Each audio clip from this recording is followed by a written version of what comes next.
কি খাইতেছো? হ্যাঁ, আজকে আজকে বিরিয়ানি রান্না হয়েছে। জানি না কি খুশিতে, হয়তো বাইক আনছি বলে খুশিতে নাকি নতুন বাইক। আজকে বউয়ের বানানো হাতের বিরিয়ানি, যা ভালো হয়েছে? টেস্টি, সেই টেস্টি। আসো আসো, খাই যাও, দেখে যাও। কি ব্যাপার, সবাইকে তো বলো যে কিরকম লাগতেছে আমার বিরিয়ানি। তা তুমি তোমার বিরিয়ানির কথা কও, তুমি খাই কিরকম লাগলো? বাহ, সেই টেস্টি, মানে সেই টেস্টি, মনে হয়নি আমি বানাইছি। ও তাই নাকি? ভালো হয় নাই? ভালো, ভালো চলেছে। লেগ পিসটা তো তুমি নিয়ে নিলে।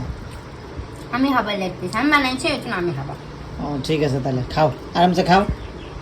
তুমিও খাও, ঠিক আছে? হুম, ওই ওই যে ডায়লগটা বলো তো, ওই যে ও, মাংকবাদ। না না, কি হলো? বলবো, তুমি বলো না আমাকে, বলো ওই কি কথাটা। বলবো? কি খাচ্ছ আজকে? না, স্টার্টিং এ কি বলে? বাবাই, কি খাচ্ছ আজকে? মাংকবাদ, মাংকবাদ, মাংকবাদ না, এটা বিরিয়ানি বিরিয়ানিতে কি মাংস নাই নাকি? আছে, ছাপড়ি। ছাপ না, ঠিক আছে।